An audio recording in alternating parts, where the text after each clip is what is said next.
I'm Amy Jo Martin. Welcome to the Why Not Now show.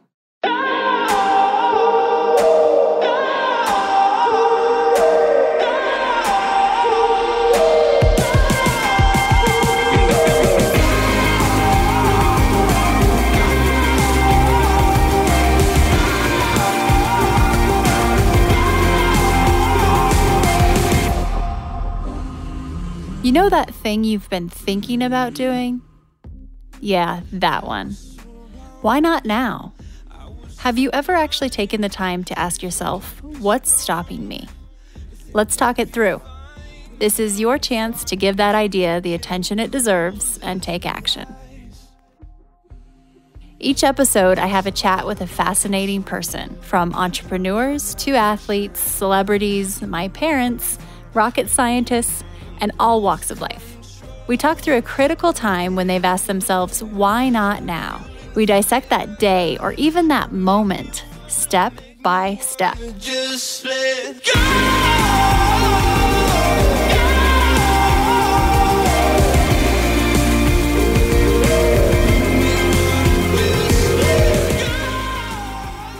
Hey everyone, it's Amy Jo. And Richard.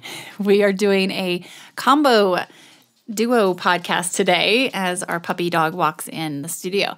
We're going to talk about the 20-second rule, which has saved us, and hopefully you will find value in it as well. And we're going to talk about the application of what that means, and then just give you a quick update. How life's going at home. We are 3, almost 4 months out from our NICU introduction, and yeah, just how it's going as new parents. Yeah, and we also share the biggest thing that we've learned from this experience in these last few months, and we'll get to the kind of the meat of that too. So the biggest life takeaway, which is good. Yeah. So hang in there till the end. And just a heads up, the Renegade Brand Bootcamp early bird is ending soon. So you've probably heard me talk about it before. Please head to renegadebrandbootcamp.com if you have any interest and want to learn about the program, what's going on. It's the career love of my life, and I just love working with women and helping them level up in business and in their personal world. Over the last decade as an entrepreneur, I've learned that the lines between work and life are often blurred. Rather than fighting it, I embrace this new way of working and the flexibility it has given me. It has enhanced my quality of life. Now, Staples is encouraging us to do the same with the launch of their Staples Work Life magazine. Let me tell you, I dig this magazine. It's my new bathtub and airplane reading material. The quarterly Staples Work Life magazine features original content from entrepreneurs who offer tips on things like creative problem solving, strengthening your leadership skills, overcoming workplace obstacles, and working smarter, not harder. To subscribe today, head to staplesworklifemag.com. Okay, here we are. The gang is all here today in the studio. yes, we are. It's a family affair. Family affair. Everyone is here. We have Lincoln. We've got Ruby Sue and Polly Pockets. And you and I. Yeah, we're here as well. We are here. We made it home.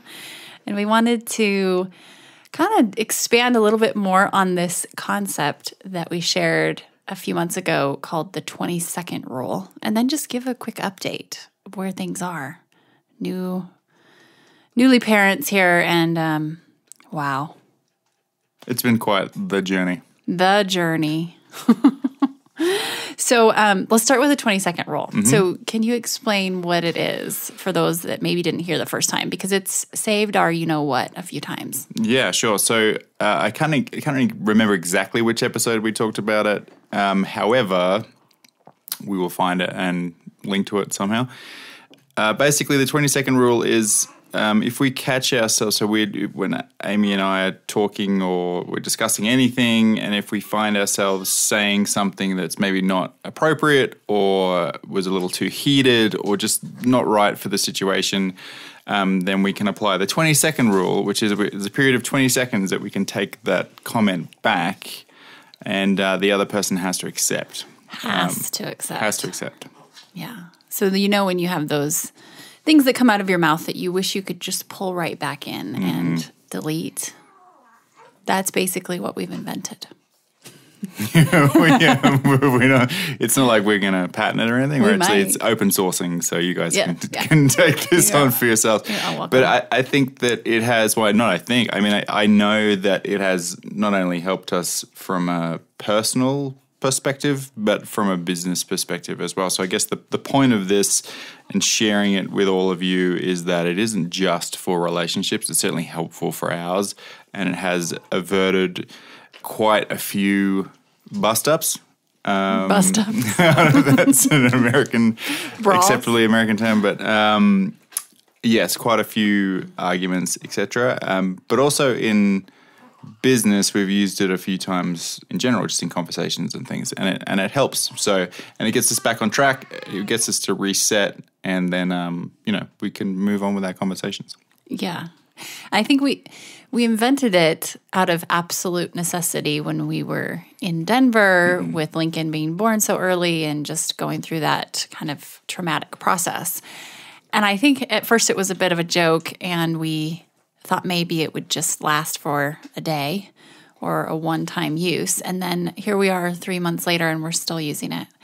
And I think, too, just in terms of how to use this tool, you can use it for looks too. So if one person gives the other person a look and 0 words are exchanged, but that was probably an inappropriate gesture, 20-second rule. That's happened a lot. Yep. We've even done 20-minute rules before too, where we like to come back. It takes us a while to think through if we want to take it back or not. Totally. And I think that's a legitimate thing to talk about as well, is that sometimes out of stubbornness, or insert another word here, you can take a while to determine whether you want to. You should probably insert a 20-second rule, but then you, out of stubbornness, maybe choose not to do it. And I think that is cause for concern at some point as well, when you're like, well, hang on a minute, I shouldn't be like just being a bit of an a-hole and not saying it when I clearly think that I should say it. Yeah. It's pretty cool when the other person accepts a 20-minute rule because that's a long time. Also, in some cases, we're using the 20-second rule on days where it's just a challenging day. And I know if I find I'm using it pretty often, it's a bit of a self-awareness flag. It's like, okay, you've had to use this several times in the last several hours. What's up? Check yourself before you wreck yourself. Like, it's just a big mirror. For sure. You mentioned that this morning, and I hadn't thought of it like that before. And it's so true that there's a lot of self-reflection too that comes from having to say 20-second rule all day long. I mean, and you can only imagine what the other person is thinking as well. It's like, gosh, go take a break or something. All right, so I'm trying to think of a specific use. We've used this so many times, and I think we will continue to. Why not? It's working. But can you think of any specific scenarios? Well, I think the totally the look one for sure. It could be anything from like being at the doctor to being on a call at work and either not saying something, or I know for me, sometimes I'm a little closed-minded when it comes to some like business opportunities and things. And I'll say, like a flat-out no without thinking it through properly, and then it'd be like a 20-second rule on the no, or something along those lines, to knowing that I need to be a little more open-minded with opportunities and things like that. So it goes from personal to business too. Yeah, it's actually as simple as it is. The applications are endless, and it doesn't have to be with a spouse, like you said. So, right. And not to be abused, though. Like, just not to be like you want to have a go at someone, and then just because you will implement the 20-second rule afterwards, and they have to accept it. Like, it's not. I never even thought of that. Have you done that? No, of course not. Then how did you think of it? Well, just then. Oh, okay. Yeah. 20-second rule. Accepted. I just think that it's the wrong in the wrong person's hands, it could be used for evil instead. Yes, it's not a free card to say mean things. Right. Right. Oh gosh, that And I think with the whole self-reflection thing, if you could even do it to yourself, like imagine, That's interesting. if you say mean things to yourself in your mind, you might even be able to, sail through if you give yourself an old 20-second rule. Good work. I mean, you think of self-talk. Right. Anyway, I've thought about trying to add other elements and guidelines and rules to it, but then that would take away the brilliance, right? Like maybe we should only be allowed 3 a day, and then it just gets complicated. Right. Then who's tallying that? And And you're not going to know when you're going to need it, right? So, I only get 3 today or whatever. Some days we don't have any 20-second rules. I mean, it's pretty rare. I think we've had some, though. Yeah. I mean, it's okay. It's healthy. But I think it's the important part is just being able to pick up when you need to sort of say, well, hey, sorry, 20-second rule. Yeah. I have to sneeze. Do you think we're going to edit this out? Well, I would sneeze away from the microphone, yeah. That means, look the other way. I know you can't interrupt to sneeze. You totally ruined. I love just said sneezing. look away. It's one of my favorite things. Okay, so I did just think of one quick application. So having Lincoln's speak chiming of in. which, with Lincoln and us not really knowing what we're doing from everything. I mean, we do, but we don't. All the tactical things. We're like, is this the right way to change a diaper? Making it up as we go along. And we can easily get go into advice mode for the other person, even though we're both absolutely kindergartners at this. Yep. So I think that really gets on each other's nerves, where we think we know how to do something better than the other person. And so I've heard us use 20-second rule quite a bit. Like, oops, I probably shouldn't have suggested that. I don't know any better either. For sure. That's a good one, because a lot of the time it's a suggestion not meant to be like you should do it this way.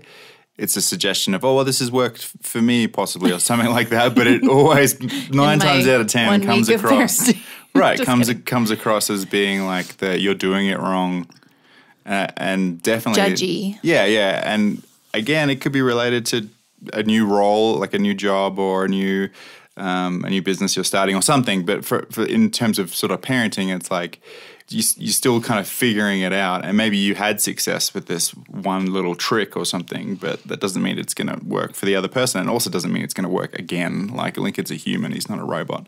So you know what I mean. So I think that's the same with as you're learning new positions, or say if you get a new coworker, or if you get a a new something, or if you're in a new position or what have you, and you're trying to offer some assistance, maybe you just let the other person kind of figure it out, or if they want some help, when they ask you, then you can give them some suggestions possibly, rather than just coming straight in, because the other person won't necessarily know. Like if you were to drop a suggestion bomb that the other person gets offended about, and then you're like 20-second rule, and the other person has no idea what a 20-second rule is. It's not going to work. in a meeting. You're on a conference call. 20-second rule. Okay, so Ruby's speaking had enough. of, She's out here. Ruby has left the studio. Polly is still here. Okay, so speaking of which, we're home now. The last time we gave an update, I think Lincoln has just been born, really, and we haven't done a duo episode in a long time. So, holy buckets, lots has changed. How would you say? What are some of your biggest takeaways about the transition in terms of just tips, tricks? I don't know. I don't think there are any. I think that's the tip. It's just you can't try and gamify, or like, I don't know. Every day is different. Every scenario is different. So I don't think there's a way to just predict it, or like I would say one of our I don't know, smart guiding principles is just not to be too rigid with anything. Mm-hmm. We can't pretend to have some schedule that's perfect, or I don't know, because it's going to change, and then you don't want to be disappointed when the plan didn't work out. Right. There's definitely things that are being worked on the daily. I think one thing we've not figured out, but that's working for us, is like shift, like the rotation of time, like for the nights, because every parent, and we had this habit into us, and continuously, you getting any sleep, or you're not having. I mean, we haven't like or you look tired or whatever. It's like, yeah, we look tired because we are tired, and we've been tired since April, so you don't need to remind us. And so, I mean, and the 22nd rule. Yeah, right. The sleep deprivation from a parent with a kid in the NICU versus a parent with a kid at home, like, it's probably different, but it's still like, lack of sleep is lack of sleep. Anyway, rant over. One thing that we've done is that, so far anyway, it's working, is we'll take shifts. So one night, mainly through the week. The weekends we're kind of back on as a family, but so like Monday night, AJ will get a full night's sleep, and I'll take care of Lincoln, and I'll still get some sleep, obviously. And then the next night we'll swap, and then I'll take it, and then full night's sleep, and then that's helped. Definitely helped. Better than the middle of the night shift change. Right. We started off doing that. We started off doing like midnight shifts, so like we'd tag team out at 2 a.m. or something like that, and that doesn't really work. That kind of was the point of diminishing returns. Uh-huh. It's like, this is, I mean, knock on wood, but this has worked really well for me. I have felt a lot more rested. So yeah, same. I hope you feel the same. Yeah, no, for sure, for sure. No, I'm hammered, and you're getting all the rest, and I'm getting none. No, it's definitely even, and that's one thing that's helped us a lot. And when we have, I guess our situation is a little different because we both work from home Together, but on I the feel same like business. that could still. Right, so there is that too, pros and cons. But I feel like that this approach could still work for you if you didn't work together at home in the same business. Yeah, sometimes it just all tends to mix together because we're working together, we're parenting, we're trying to figure out all these things, and it's all under the same roof. And it can be difficult to compartmentalize when you need to, when you kind of need to put a hat on and take a hat off. Right. Because you never really fully take the hat off, but in other situations where you're physically in another environment, I think it just allows for your brain to at least focus a little more on what's in front of you.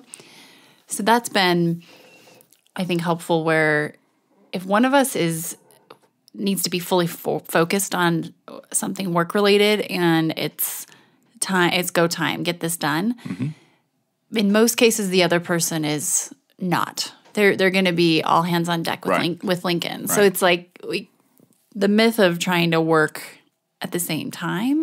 Yeah, we found that out pretty quickly that doesn't really work, and which is fun because we talked about that originally before we were even working together about how those roles would work when we did have a child, and now it's just that we are.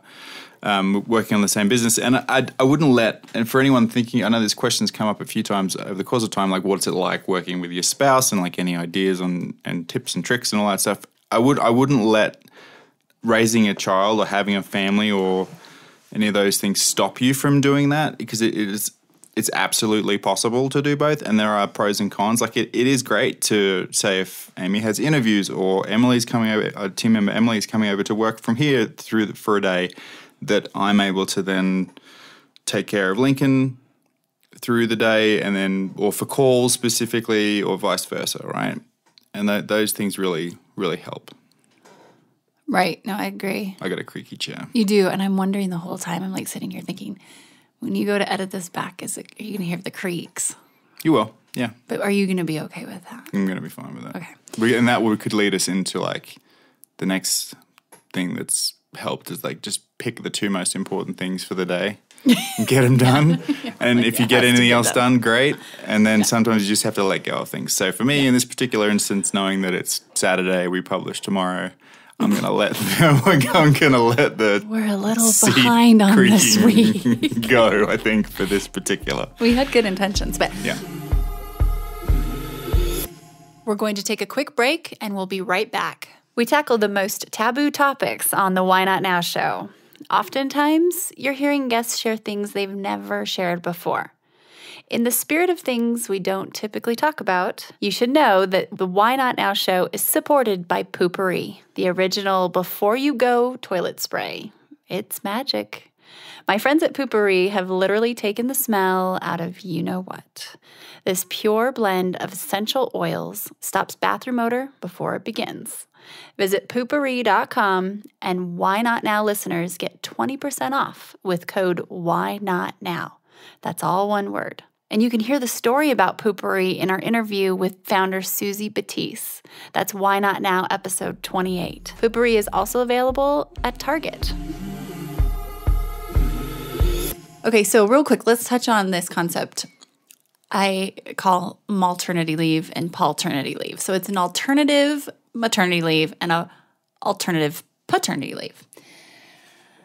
Oh, so there are no rules. Once again, we're figuring this out as we go because we just made that up. And what I've found is so fascinating is not only how many opinions of the right way and I'd just say the right way of doing maternity leave is, and it really frustrates me because in the beginning, I think I was projecting this on myself. It's totally 100% responsibility, but I felt like people were judging me for not taking more time off per se. And I'm using air quotes because what does that even mean? I just haven't ever really operated like that. And now I realize that was my own issue of projecting. And what I think really was the core of causing that was that you don't tend to see and witness and observe other ways of doing it, right? So one of my big ahas recently has been, why not share and show how else it could possibly be done? And I've been watching other women and families who are doing things a little differently. They're taking their child to a board meeting when they're 5 weeks old. They're nursing during an investor meeting and flying with their babies and so on and so forth. And so I just think it's important that we remember seeing is believing. So that's partially why I'm trying to share more of just how we're doing things, because maybe someone else will be able to empower themselves to find their way, right? We don't have to, I don't know, renegades write the rules. Someone said that at one point, and I just really believe in it. And I feel like what the interesting kind of wrench in it is that you really enjoy work, and there's certain aspects of the work that you do that really light you up. So, and that's one of the takes on like your alternative to maternity leave is that if you were to stop work, that would drive you nuts. So doing the things that light you up on those particular times, I think that's the important part, and that's the kind of I think there would be a hole. There'd be a bit of a deficit. I was thinking about the other day, so we've been trying to have at least one day a week where each of us have a day to just do what we want. Mental health day. Yeah, we call it a mental health day. And last Monday was my day, and I caught myself going into town, our little big town nearby, doing yoga, and then going to a coffee shop and kind of working the whole time. And I was like, then starting to judge myself and be like, oh, well, you're not supposed to be doing this. I'm like, but I want to be doing this. Right. What else? I don't know. So it just was, it's like, don't fight it. This is what you truly wanted to do. So do it. Exactly. Yeah. And it's, I mean, I'm sure a lot of families are in a similar position where if you're running a business from home, or even if you're full-time employed, you don't want to put any of that in jeopardy. So it's not as easy just to pull up stumps. That's a cricket reference for anyone in the audience. I think we know that one too. Oh, you do? Okay, good. Non-cricket people. Yeah. Okay, good. I didn't know where it came from though. It's like at the end of the game, pull up stumps. Okay. And you just stop because, I mean, it'd be irresponsible because, you know, we couldn't just kind of stop. Yeah, it's Saturday and we're doing the podcast. That, you know, we've been wanting to talk about this for a while. It just so happens that today was, you know, the only time we'd really want to do it. So, but it would be irresponsible of us to just kind of quit and, you know, forget about all these people that have been, all of you that have been tuning in, and, you know, boot camp and social and all those other things, those other elements to our work. It would be irresponsible. And the same goes for families in general and people, you know, dads, mums. Just taking time off work is great, but to take a long extended period, like there have to be certain circumstances where you can do that, right? Even just structural, you know, having policies where you've paid maternity leave. Right. Well, as entrepreneurs, most of us don't have that option. So in some cases, it's not just because excuse me, because you want to do it. It might just be because you have to do that. Right. And at some point, hopefully we'll see some things shift in our world to where there are programs in place to allow entrepreneurs to have more flexibility around becoming a parent. Right. And that's one of the choices, I think, when you do start your own business and you are an entrepreneur. I think in general, I mean, the conversation around maternity and paternity leave is a big one anyway, especially in the States.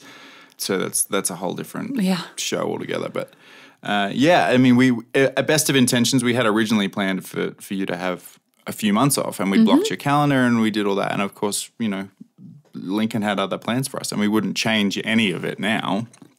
Of course. And even if he did come on time, I don't know that would have worked. Right. It was wishful thinking, yeah. Yeah. Yep. I think we just thought that's what you do. We did have a no-fly zone for a while where I wasn't going to fly. But anyway, okay, I have one final question for you. Okay. Are you ready? Short and sweet episode today. Yes. So, what's one of the biggest takeaways you've had just about life, having just gone through an extremely traumatic experience, positive, negative, everything? When I say traumatic, I just mean intense, I guess. Okay. With Lincoln, you know, being born and having such a fragile situation on our hands. It's a great question. Really, it's been probably the last week or two that it's really come to fruition. I mean, on the more simplest of terms, it's like just patience, just learning to be more patient and just allowing things to kind of happen, especially with little guy when he's wanting to eat, or with eating. Like eating, for an example, is, you know, we just need to be patient with him. Sometimes he takes 2 minutes, sometimes he takes an hour, sometimes he's not into it at all. So just patience in general and problem solving with him.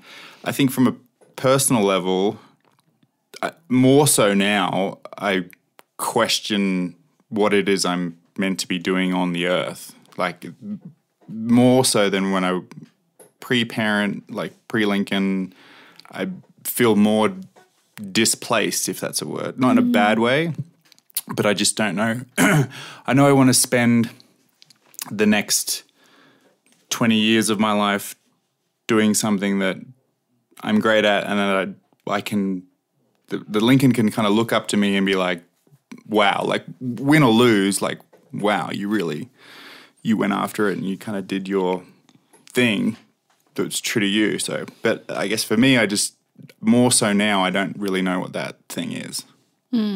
So that's my honest answer. No, I think that's one of the beautiful things about this situation is to be doing that gut check and taking stock right now is a luxury versus 20 years down the road. Right. What about you? I think it's related to a certain extent. So I guess the lens has gotten a little more focused for me in terms of what's important, but also when you experience something that's so, I mean, I guess looking back, and I haven't really admitted this in the past, but it was a life and death situation, right? Even though I never once questioned either of our mortality. But I realize, having gone through something like that, how much more clear life can look on the other side of it. And I'm wondering, how can I possibly lend that experience to people who maybe haven't been through that, so they can feel that clarity and confidence in doing what they want to do without having to go through something like that. And so, and I don't know if that's possible necessarily, but I'm definitely going to try. But I think what you just said is kind of a mirror of that. It's like, you know, wow. And you hear about people going through very intense life things and they tell you they're grateful for it. And I 100% get that. For sure. And it's like, oh my God, yeah, best thing that's ever happened to me. Right. And I've got like tears rolling down my face right now. She really does. But it's like, wow, the things that I thought were important before, just I'm grateful that there's been a shift in perspective. Absolutely. And from a mission and purpose standpoint, I feel like you have it kind of nailed, right? Like 99%, you know how you can help people and what's important to you and have that driving force, that mission and purpose behind you, I think, which is amazing. I think for me, it just kind of uncovered something that I'd probably just been like, I'd held under the surface for long, and I didn't really realize how important it was. So you do, like, to your point of like realizing things that are just of utmost importance in our life. I feel like the experience is now, it's brought that to the surface, which is awesome, and I'm grateful for that too. Just need to figure out what the hell to do with it. Well, I think that's exactly, just to kind of wrap this up here, because what a good place to end, because I'd love to follow back up with you, because I see behind the scenes and you are exploring different things and ways to kind of nail that passion, purpose, skill intersection. So let's stay on this and follow your journey, because so many people are going through this. And I am not claiming to have figured it out per se, but I do feel that I'm much more I'm intimate with my truth and mission. The distribution of that is always going to be a bit of a puzzle, right? It's like, okay, now how and what do I do?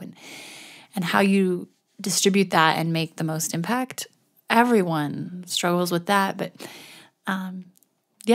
it's a really ripe time for us and raw in so many ways. So thank you to everyone who's followed along the journey, especially the last 3-4 months, because we have felt the love, the energy, and I'll just speak for myself, but otherwise I'm going to have to say 20-second rule. I feel it. It's been received, and man, it's been huge. Yeah, it has. It's been incredible. Just from the bottom of our hearts, for sure. Thank you for everyone that's supported us and Lincoln and just sticking with us throughout. And we'd definitely love to hear certainly on that last topic, your own experiences as well, and not for like, not to share them live or whatever, but just, we love when people write in or comment on social and let us know of how their experiences have been, how they relate to ours and vice versa, and, what you're doing to maybe you're a step or two ahead or behind or whatever, and how those things are really kind of working out for you, So, but yeah, just thank you in general. Awesome. We made it through an episode. Lincoln. I know it might feel quick, but we've got like 2 sleeping puppies and a sleeping baby, and this was the best window today to do it. So I hope you guys can jinx it. appreciate that. But we love you. Thanks for listening, and we will catch you again soon. Yeah. Love ya. Later, skaters. I don't know if we'll keep 20-second rule.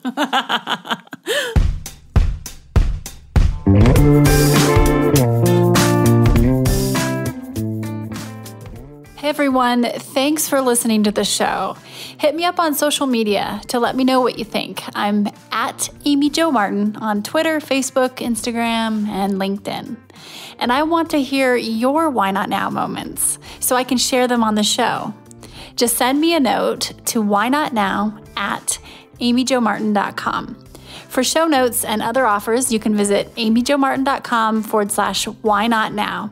And while you're there, don't forget to sign up for my email newsletter for exclusive content and announcements. A big thanks to Rock Salt Music for all of the tunes by the talented John Coggins. And of course, a hat tip to Richard Brewer for editing and producing the show. I'll see you next time. And until then, why not now?